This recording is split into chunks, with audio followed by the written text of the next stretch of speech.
Yeah, to be fair, I think this is also true of all of female physiology. Ovaries are complicated as an organ, right? It's not like your liver, where if you were to slice through a liver, it's relatively homogeneous, and you could point out the handful of cell types that are there.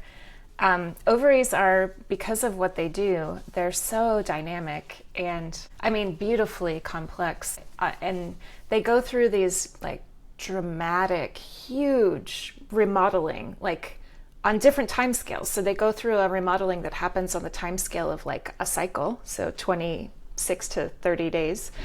So they physically, like macroscopically change what they look like.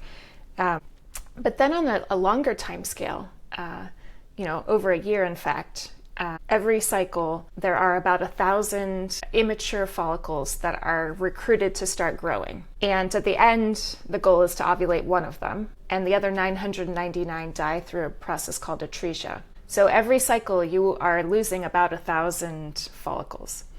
But what that means... How many do we have to start, if you don't mind me asking? Like, in general? No problem. Human females make all of their eggs, or they're immature, but all of the things that will become eggs in utero. So somewhere around 26 weeks gestation, you had all the eggs that you were ever going to have, and that was somewhere between 6 and 7 million on average. And then by the time you were born, that number had dropped to about 1 million.